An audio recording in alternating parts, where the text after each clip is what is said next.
नमस्कार दोस्तों, ज्ञान दर्शन यूट्यूब चैनल में आपका स्वागत है। दोस्तों, ये मैं जो वीडियो बना रहा हूँ, इंडेक्स फंड क्या होता है, इसमें एसआईपी करना सही है कि नहीं, इसी से रिलेटेड ये वीडियो बना रहा हूँ और इसके बारे में ए टू जेड बताने का कोशिश करूँगा। और आप लोगों को बता देना चाहूँगा कि मैं एमफी द्वारा रजिस्टर्ड व्यक्ति हूँ। आप लोगों को किसी भी पोर्टफोलियो को रिव्यू कराना हो और जानकारी लेना हो तो अच्छा से अच्छा मैं आप लोगों को बता दूंगा।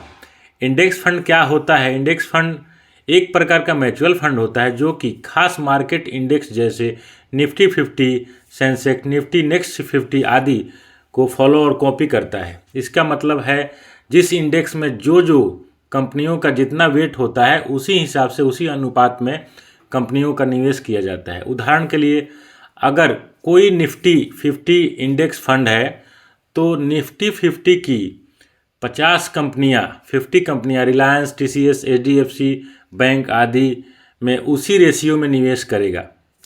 इंडेक्स फंड कैसे काम करता है? इंडेक्स फंड कोई भी इंडेक्स फंड हो, ज़रूरी नहीं है कि निफ्टी 50 ही हो, कोई भी इंडेक्स फंड हो, जैसे आईटी सेक्टर का हो गया, एफएमजीसी सेक्टर का हो गया, किसी भी सेक्टर का कोई भी इंडेक्स हो तो इंडेक्स फंड से ही उसको तुलना किया जाता है। और इंडेक्स फंड कैसे काम करता है उसी के बारे में मैं आप लोगों को यह बताऊंगा कि इंडेक्स फंड काम कैसे करता है। इंडेक्स फंड वर्क का हिसाब किस हिसाब से करता है, इसमें फंड मैनेजर का कोई खास वर्क नहीं होता है, क्योंकि अगर कोई भी जैसे निफ्टी 50 में कोई भी शेयर आता है तो वेटेज के हिसाब से, उसको सीनियरिटी के हिसाब से उस फंड में, इंडेक्स में शामिल किया जाता है। जैसे यह पैसिव फंड होता है, यह पैसिव फंड पे वर्क करता है और फंड मैनेजर का कोई स्टॉक चुनता नहीं है, सीनियरिटी के हिसाब से, वेट के हिसाब से इसमें वर्क करता है। मार्केट ऊपर और फंड ऊपर, मार्केट ऊपर जाता है तो फंड ऊपर जाता है, मार्केट नीचे जाता है तो फंड नीचे जाता है। इंडेक्स फंड में एसआईपी करना सही है या नहीं? हाँ, इंडेक्स फंड में एसआईपी करना अच्छा विकल्प माना जाता है, खासकर लॉन्ग टर्म के लिए। लॉन्ग टर्म में अच्छा रिटर्न है। 10-15 साल में इंडेक्स का औसत 10-12 CAGR के हिसाब से रिटर्न मिलता है। एसआईपी से रुपया कॉस्ट वैल्यू जो भी होता है, एवरेजिंग को फ़ायदा मिलता है। सेकंड जो है, लो रिस्क इक्विटी के हिसाब से होता है। इक्विटी के हिसाब से बहुत कम रिस्क इसमें होता है, क्योंकि इंडेक्स जिस हिसाब से बढ़ता है उसी हिसाब से इसमें रिस्क होता है। तो लंबे टाइम में रिस्क बहुत मामूली अंतर से होता है। पैसा 1-2 शेयर में नहीं बल्कि पूरे इंडेक्स में लगता है। जो भी आप लोग पैसा लगाते हैं पूरे इंडेक्स में लगाते हैं। Low expense ratio, active mutual fund की तुलना में खर्च एक्सपेंस रेशियो आमतौर पे 0.1% से लेके -0.3% होता है। बिगनर्स के लिए बेस्ट, ज़्यादा से ज़्यादा नॉलेज की ज़रूरत नहीं है, मार्केट को बेस्ट करने की चिंता नहीं है। मार्केट के हिसाब से up and down index fund होता है, इसीलिए इस फंड में ज़्यादा सोचने की कोई ज़्यादा ज़रूरत नहीं होता है।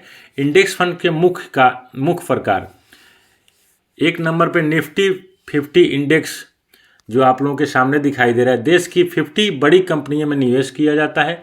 सेंसेक्स इंडेक्स बीएसई की 30 बड़ी कंपनियां फॉलो करता है। निफ्टी नेक्स्ट 50 इंडेक्स भविष्य की बड़ी बनने वाली 50 कंपनियां होता है।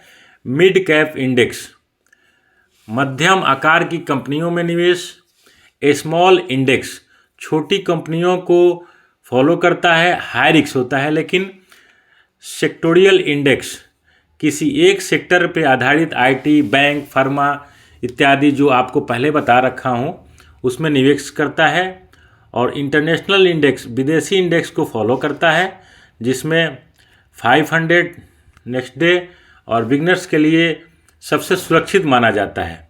निफ्टी सबसे सुरक्षित निफ्टी 50 और सेंसेक्स जो इंडेक्स फंड होता है वो बिगनर्स के लिए बहुत सुरक्षित माना जाता है, क्योंकि इसमें सीनियरिटी के हिसाब से, वेटेज के हिसाब से पैसा लगाया जाता है। इंडेक्स फंड के नुकसान, मार्केट गिरने पे नुकसान होगा, कभी भी इंडेक्स फंड में ज़्यादा रिटर्न नहीं देगा। इंडेक्स से ज़्यादा जाने का सवाल ही नहीं है। जिस हिसाब से मार्केट चलता है उसी हिसाब से इसमें रिटर्न मिलता है। तीसरा जो है शॉर्ट टर्म में 1-2 साल के लिए सही नहीं है, 1-2 साल के हिसाब से उतना सही नहीं रहता है। SIP कैसे करें इंडेक्स फंड में? SIP अमाउंट 5,000 पर मंथ, अवधि 15 साल, अनुमानित रिटर्न 11%। अनुमानित बोला हुआ है, ऐसे 12 और 13% भी मिलता है, लेकिन अनुमानित जो है कुल निवेश 9 लाख रुपया, अनुमानित जो वैल्यू है 20 से 22 लाख रुपया मार्केट पे निर्भर होते हुए ये 11% मिनिमम मैं लिया हूँ। ऐसे 12, 13 और 14% भी रिटर्न या कम समय में, कभी कभी जैसे बीते हुए समय में अच्छा से अच्छा रिटर्न भी मिला हुआ है, जो 2020 से 25 तक जो रिटर्न था 24 तक।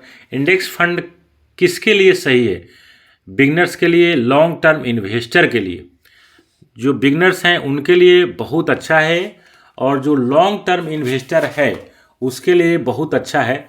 जो कि प्रोफेशनली जॉब करने वाले जो भी व्यक्ति हैं उनके लिए भी अच्छा है, और कम रिस्क, इसमें कम रिस्क होता है। इंडेक्स फंड के लिए सही नहीं है, शॉर्ट टर्म के लिए इन्वेस्टर के लिए सही नहीं है, हाई रिस्क जल्दी चाहने वाले के लिए भी सही नहीं है, डेली मार्केट के लिए। और निष्कर्ष जो है, अगर आप लॉन्ग टर्म में 10 साल के लिए निवेश करना चाहते हैं और simple slow cost establish option चाहते हैं, तो उस हिसाब से इंडेक्स फंड जो भी है, इंडेक्स फंड बेहतर विकल्प होता है विदाउट टेंशन। अगर प्रोफेशनली अगर जॉब पर्सन है तो म्यूचुअल फंड के अंदर में ही आता है, लेकिन म्यूचुअल फंड में भी इसको सेफ इन्वेस्टमेंट माना जाता है। इसीलिए दोस्तों, इंडेक्स फंड सेफ्टी के साथ अच्छा रिटर्न बैंक से